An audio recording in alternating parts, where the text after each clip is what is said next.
جو الحمدللہ رب العالمین والصلاة والسلام علی رسولہ الکریم وعلی آلہ وصحبہ اجمعین ومن تبعہم بإحسان الی یوم الدین اما بعد۔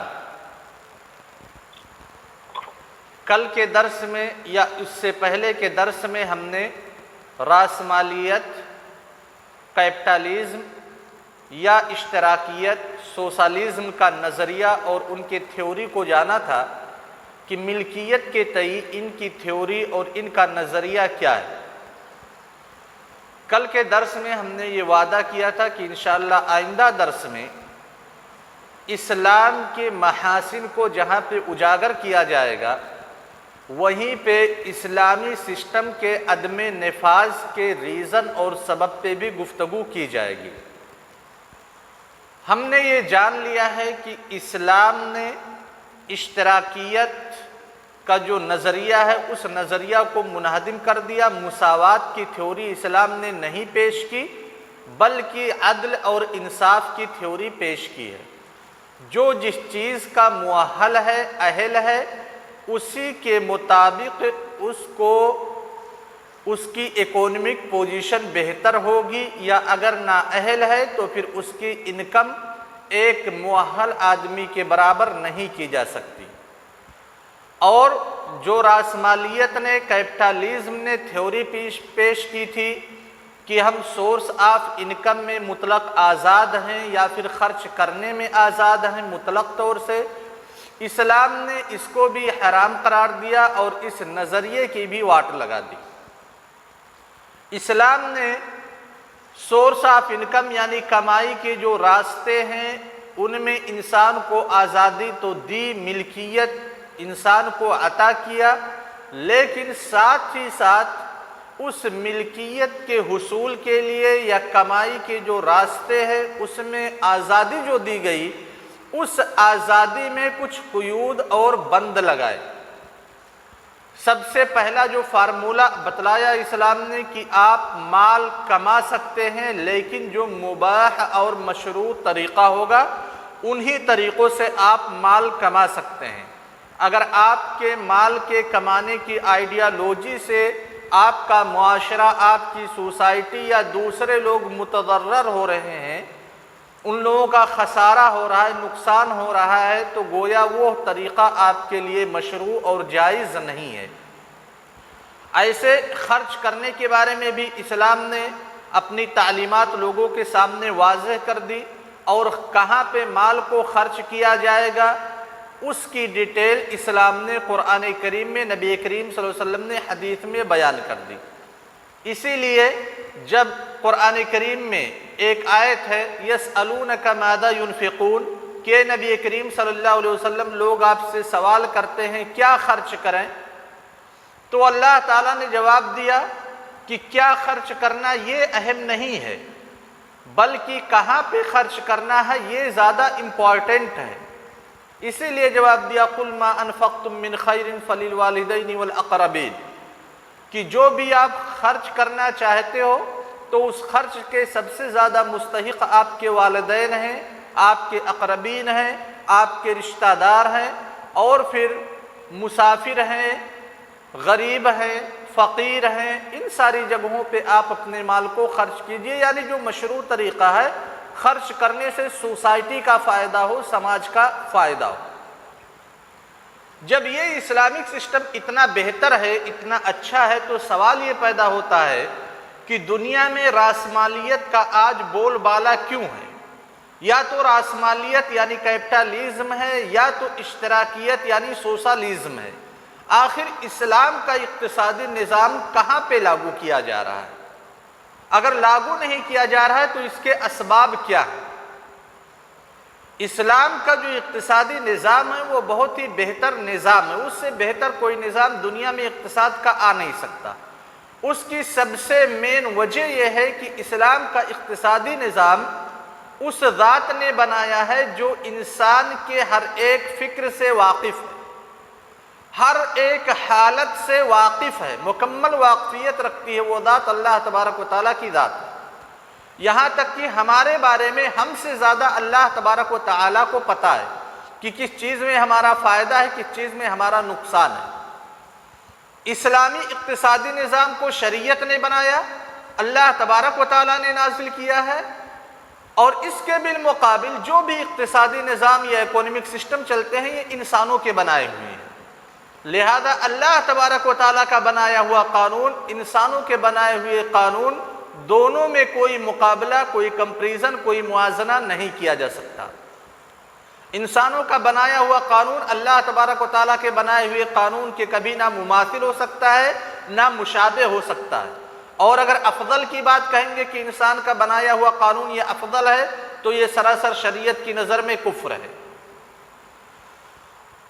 تو اسلامک اکونومک سسٹم اللہ تبارک و تعالیٰ کا بنایا ہوا ایک سسٹم ہے، لیکن سوال یہ ہے کہ آخر اس کی تنفیذ دنیا میں کیوں نہیں کی جا رہی؟ کیا لوگ اپنا نفع اور نقصان نہیں جان رہے ہیں؟ اپنا فائدہ اور اپنا خسارہ نہیں لوگوں کو معلوم ہے؟ لوگ ایک سے ایک عقل مند پڑے ہوئے ہیں۔ تو اسلامی سسٹم کا جو پوری دنیا میں نفاذ نہیں کیا جا رہا ہے، اس کے دو مین ریزنز ہیں۔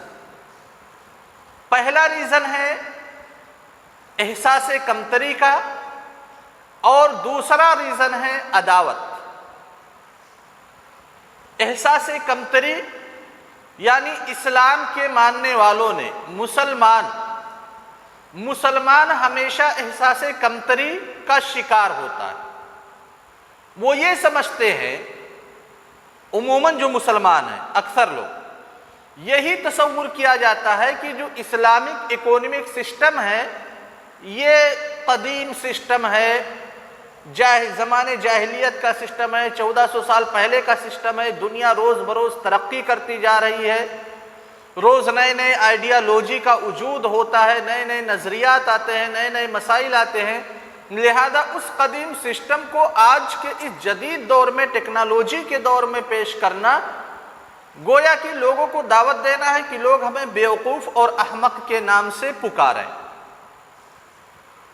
یہ احساس کمتری، اور ہم مسلمانوں نے اسی احساس کمتری کے جب ہم شکار ہوئے تو پھر اسلامک اکونومک سسٹم، اسلامک اقتصادی نظام کا ہم نے پرچار کرنا بھی چھوڑ دیا۔ لوگوں کے سامنے ہم بیان کرنے میں شرم محسوس کرتے ہیں، کیونکہ اگر ہم بیان کریں گے تو ہم رجعیت پسند کہلائیں گے، قدامت پسند کہلائیں گے، لوگ ہمارا مذاق اڑائیں گے۔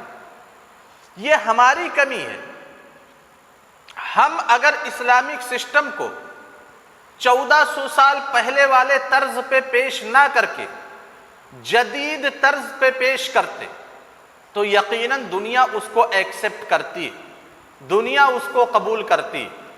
لیکن جو وسائل ہیں، جدید وسائل ہیں اور جدید سسٹم ہے، ان جدید وسائل کا سہارا لے کر کے جدید سسٹم کو سمجھانے میں ہم قاصر ہیں کہ اسلامک اکونومک سسٹم ہے کیا، اور یہ غلطی ہماری ہے۔ اسلامک اکونومک سسٹم کی کوئی غلطی، کوئی فالٹ نہیں ہے کہ وہ سمجھا نہیں جا سکتا ہے، بالکل سمجھا جا سکتا ہے۔ اور اس کا ایک واقعہ نقل کرتا ہوں۔ جب ہم لوگ جامعہ اسلامیہ مدینہ منورہ میں پڑھ رہے تھے، وہاں پہ مکہ مکرمہ کے گورنر آئے تھے، خالد الفیصل۔ خالد الفیصل کا ایک لیکچر ہو رہا تھا، اس لیکچر میں سارے لوگ شریک تھے۔ انہوں نے ایک بہت ہی پوائنٹ کی بات کہی تھی۔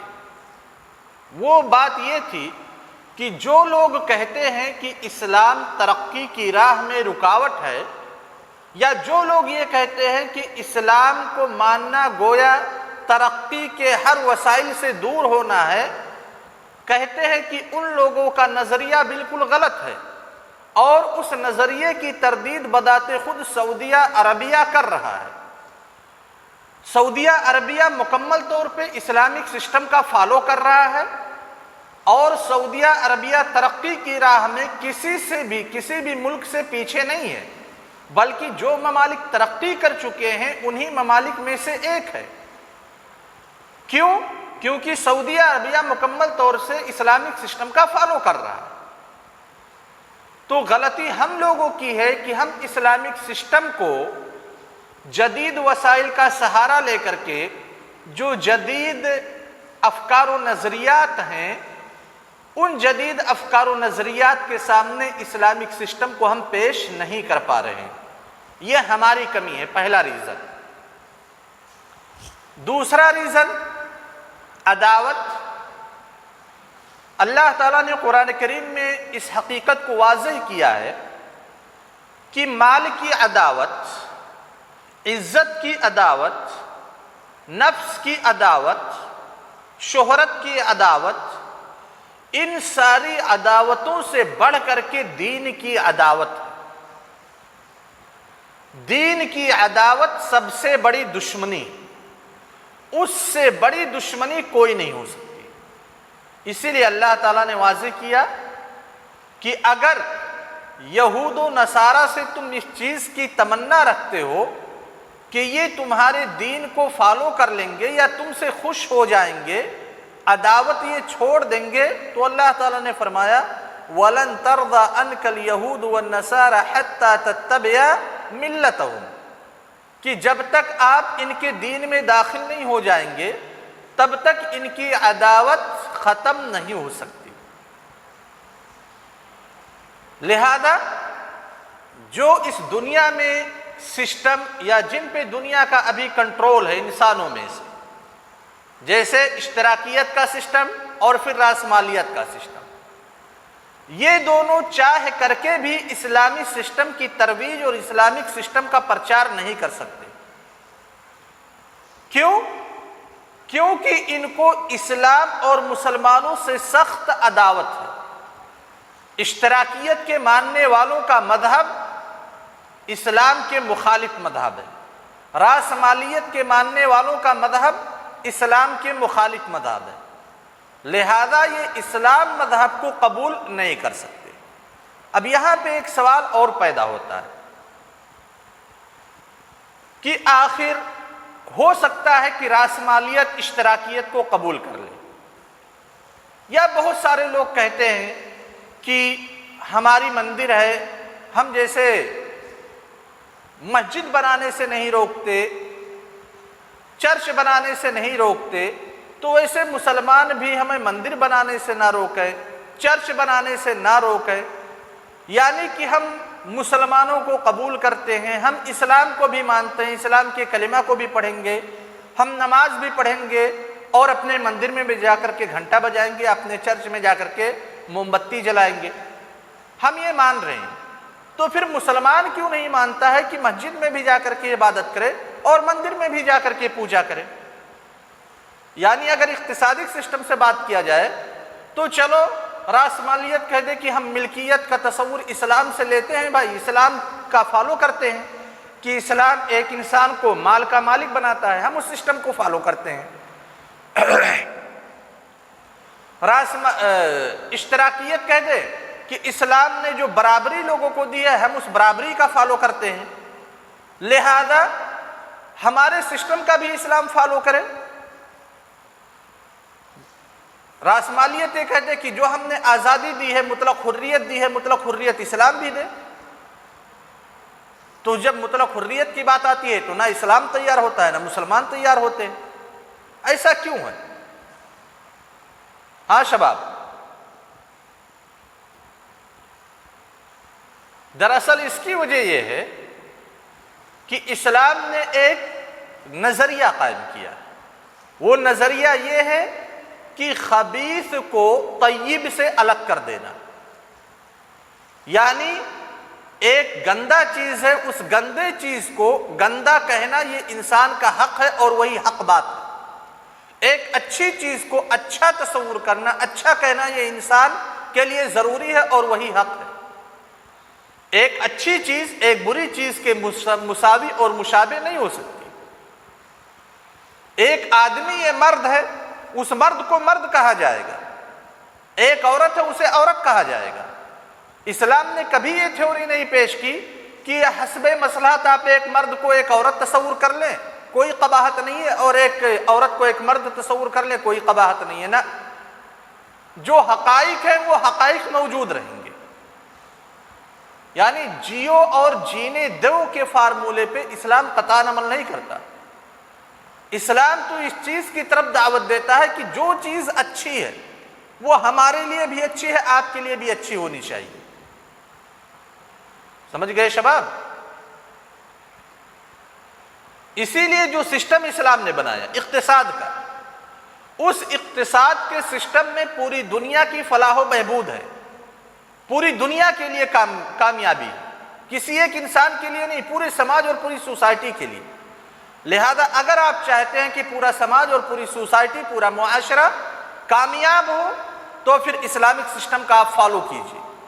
آپ کوئی بھی ایسا سسٹم لے کر کے آئیں گے جس میں پورے معاشرے کا فلاح و بہبود نہیں ہوگا، پوری سوسائٹی کی کامیابی نہیں ہوگی، اسلامی سسٹم آپ کے سامنے کھڑا ہوگا۔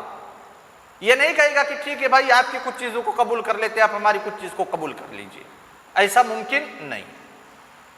تو یہ دو مین وجوہات ہیں، ایک اسلام اور مسلمانوں سے عداوت، جس کی بنیاد پہ دنیا پہ کنٹرول کرنے والے لوگ اسلامک اکونومک سسٹم کو نافذ نہیں کرنا چاہتے، اور دوسری پہلی جو مین وجہ ہے وہ ہماری جانب سے تقصیر ہے، ہماری کمی ہے کہ ہم اسلامک سسٹم کا جدید وسائل کو اختیار کر کے جدید نظریات کے ماننے والوں کے درمیان اسلامک سسٹم کا تعارف کرنے اور اسلامک سسٹم کو پیش کرنے میں قاصر ہیں اور کاسل ہیں، سست ہیں، کاہل ہیں، ہم پیش نہیں کر پا رہے۔ سمجھ گئے شباب؟